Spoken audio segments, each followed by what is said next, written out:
What would happen if your well pump pressure safety valve failed while you were away from home? For me, it meant water pouring into my basement, and it could have been a lot worse. Today, I'm going to show you how I used Home Assistant, a Z-Wave heavy duty smart switch, and a Zigbee water leak sensor to make sure that will never happen again.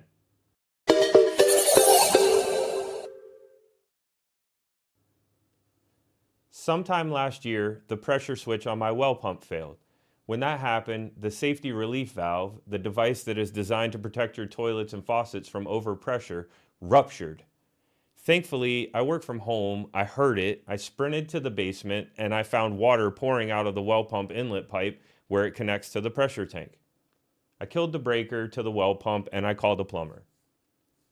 Now, once everything was fixed, I was relieved, but I kept thinking, what if I hadn't been home? What if we were on vacation? We could have come home to a flooded basement, or way worse, a dry well and a ruined well pump. Thousands of dollars in damage.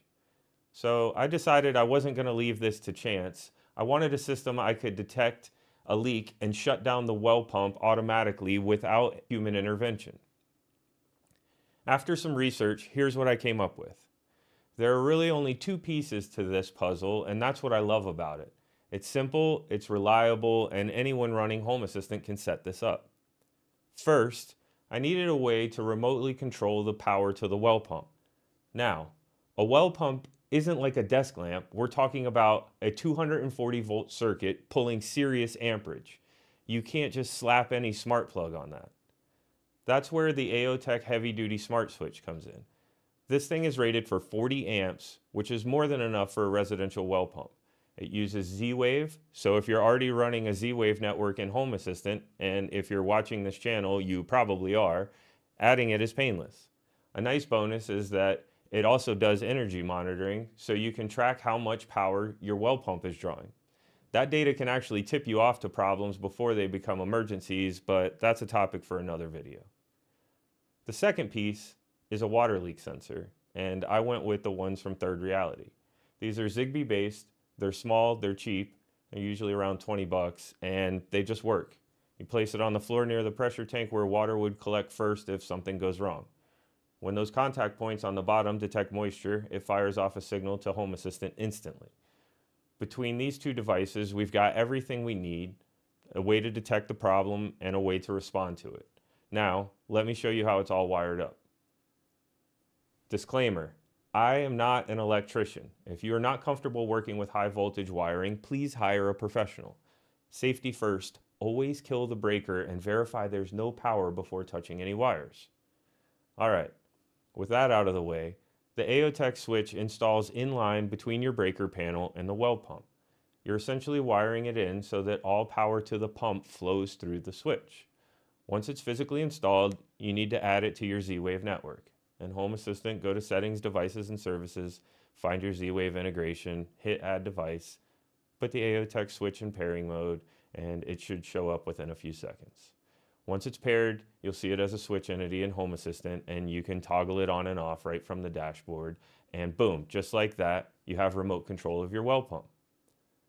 The leak sensor is the easy part. If you're running ZHA or Zigbee to MQTT, just put it in pairing mode and add it to your network and place it on the floor directly below the pressure relief valve right where water would show up first.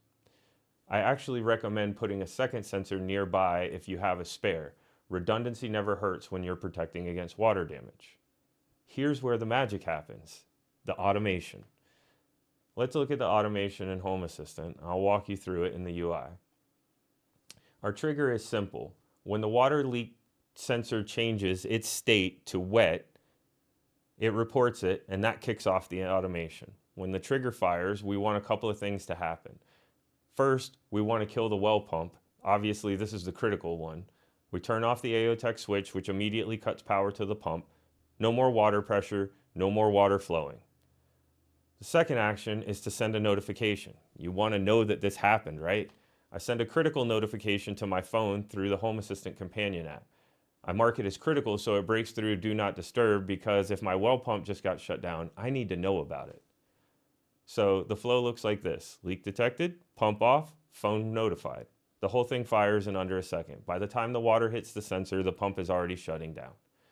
Now, One thing to think about is you probably also want a way to turn the pump back on once the issue is resolved. I keep that as a manual step on purpose. I don't want the pump to automatically restart after a leak. I want to physically verify that the problem is fixed before bringing it back online, and you can just toggle the switch back on from Home Assistant dashboard or your phone. Let's talk about the cost. The AOTech Heavy Duty Smart Switch runs around $110 on Amazon, and the Third Reality leak sensors run about $20. So for roughly $130, you've got an automated safety system protecting your home from potentially thousands of dollars in water damage. If you're on a well and you're running Home Assistant, I really think this is a no-brainer. It's one of those automations that you set up and you forget about it, and then one day it just saves you. And that's the best kind of automation in my opinion. That's going to do it for this one. If you found this helpful, smash that like button. It really does help the channel. And if you're not subscribed yet, hit that subscribe and the bell so you don't miss out on the next video. I've got a lot more Home Assistant content coming, from beginner-friendly setups to more advanced stuff like this. Drop a comment below and let me know what your favorite set it and forget it automation is. I'd love to hear what you guys are running. Until next time, keep automating.